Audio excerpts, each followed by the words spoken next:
अपने इलाका में देख सकते थे आज़ादी के पहले इधर कोई विद्यालय ही नहीं था, शिक्षा ग्रहण करने का सिस्टम नहीं था। तो उतना गुलामी होने के बावजूद हमारे देश के क्रांतिकारी जो दोनों प्रकार के नेता हुए, एक गर्म दल के और नरम दल के, अर्थात देश की आज़ादी जो मिली वो इतनी आसानी से नहीं मिली। कितने वीरों ने अपनी जान गंवाए, कितने माताएं ने अपने पुत्र खोए। आप सभी नाम सुने होंगे। एक खुदीराम बोस जो मात्र 16-17 साल का बच्चा वो देश की आज़ादी की लड़ाई में चला जाता है और इस प्रकार कूदता है कि पूरा समर्पण होते हुए वो सबसे पहले देश का फांसी की सजा उसको दे दिया जाता है।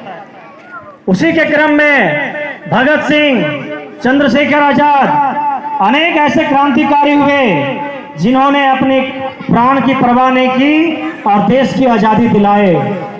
उसी प्रकार शांति के दूत हमारे राष्ट्रपिता महात्मा गांधी, जिन्होंने देश को आज़ादी करने के लिए सत्य और अहिंसा का मार्ग अपनाया।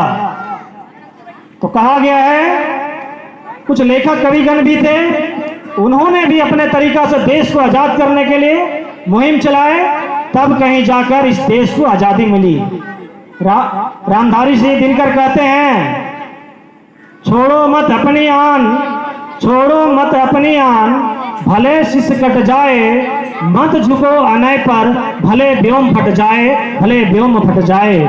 तो अर्थात अपना हृदय भी फट जाए, अपना तन भी चला जाए, लेकिन देश की आज़ादी को पाने के लिए अपना जो आंदोलन है उसे नहीं छोड़ना। आज हम सभी तिरंगा ध्वज लहरा रहे हैं। तिरंगे का प्रतीक, यह आज़ादी का प्रतीक सबसे पहले 1935 में देश की आज़ादी का जश्न मनाए जाने का विचार किया गया स्वतंत्रता सेनानियों के द्वारा, परंतु देश गुलामी जंजीरों से इतना बंध चुका था कि देश आज़ाद नहीं हो सका। लगातार संघर्ष जारी रहा, तब कहीं जाकर हमारा देश 15 अगस्त 1947 को आज़ाद हुआ।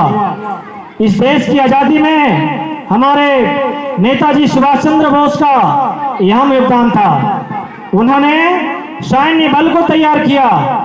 सुभाष चंद्र बोस यहाँ के सेनाओं को एकत्र किया ही, साथ साथ जब कुछ प्रॉब्लम लगा यहाँ तो उन्होंने जापान जाकर वहाँ एक आज़ाद हिंद फौज का लेकर पुनः देश का वापस आते हैं और देश की आज़ादी के लिए लड़ाई पुनः छोड़ देते हैं।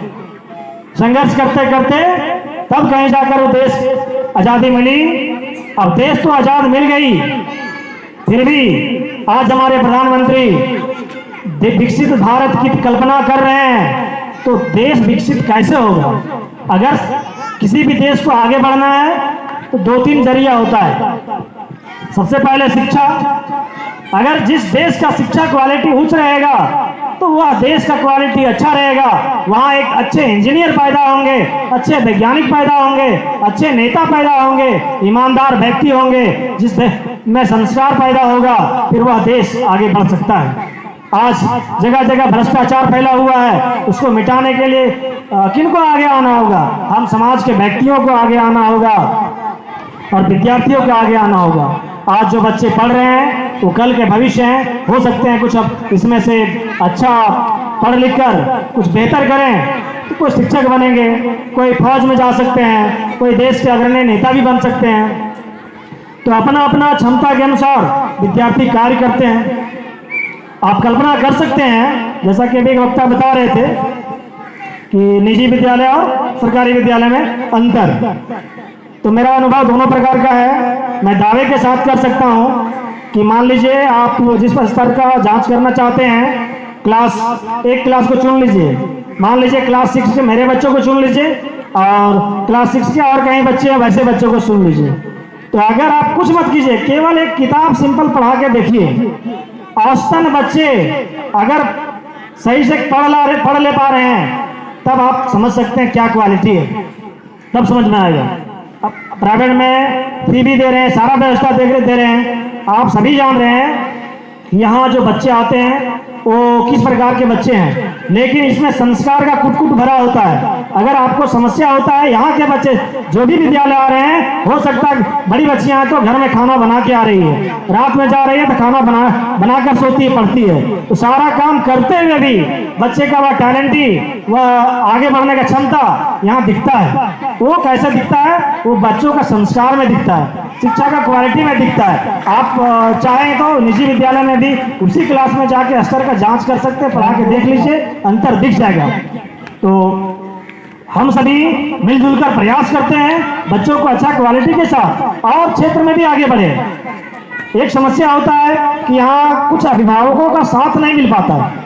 अब किसी भी बच्चा को आगे बढ़ाना है तो अभिभावक, विद्यार्थी और शिक्षक तीनों को मिलाकर अच्छा समावेश होता है, और तीनों का मेहनत से तब कहीं अच्छा प्रदर्शन होता है। तो आग्रह है आप सभी विद्यालय में पधारे, जितना बहुमूल्य समय आपने दिया, विद्यालय परिवार इस पर आभार है और हमेशा ऋणी है। आशा रहेगा कि विद्यालय में किसी भी कार्यक्रम का आयोजन होता है, किसी बैठक का आयोजन होता है, तो आप समय दें। किसके लिए देंगे? आप अपने बच्चों के लिए देंगे, आप अपने गांव के लिए देंगे। यहाँ के कुछ ग्रामीण युवा इतना उदंड है कि हम लोग मान लीजिए बाउंड्री लगाते हैं, कुछ पौधा लगाते हैं तो वो उजाड़ देते हैं, ये ठीक बात नहीं है। कुछ शराब का बोतल यहाँ फेंक देते हैं, तो ये क्या बाहर का गांव के आते लोग हैं? नहीं, यहाँ के लोग हैं। तो कैसे हो रहा है? तो थोड़ा इस पर आप लोग गांव में कभी बैठक होता है, पंचायत होता है, ये बात को रखिए। गांव हमारा है, स्कूल हमारा है, हम शिक्षक बाहर से आते हैं, हमारा सोच है कि हम थोड़ा ठीक करें, लेकिन यहाँ के ग्रामीण कुछ ऐसे हैं जो इसको बिगाड़ने के लिए प्रयास करते हैं, डिस्टर्ब करते हैं। कुछ बच्चे विद्यालय नहीं भेजते हैं, उनको मना के भी कर देते हैं। तो ये सब आप सभी का सहयोग से हम सभी इसको सुधार सकते हैं, और आशा है, आशा ही नहीं उम्मीद है कि हम सभी अपनी मेहनत लगन से विद्यार्थियों को बेहतर शिक्षण देंगे और देते हैं, देते रहेंगे। जय हिंद, जय भारत। अब बोलिए एक बार फिर, भारत माता की, भारत माता की, भारत माता की। आप लोग, बहुत अच्छी बात है, आप लोग के हाथ में तिरंगा है और इस तिरंगा के लिए हम लोग जीते हैं। मरना है इसी के लिए और इसी के लिए जीना है। इसलिए अभी बांग्लादेश के बॉर्डर में लड़ाई छिड़ा हुआ है और वहाँ के लोग हिंदुओं को मार मार कर, वहाँ का जो लोग हैं गलत तरह से व्यवहार कर रहे हैं, उन लोग बॉर्डर पे इतना तंग मचा रखे हैं कि उन लोग के लिए हम चाहते हैं कि ऐसा दुर्भाग्य नहीं हो किसी को जान से मारना। और ये भारत जो देश है, ये हिंदू, मुस्लिम, सिख, ईसाई सभी है भाई भाई, और इस देश में सबसे भाईचारा है। जय हिंद, जय भारत।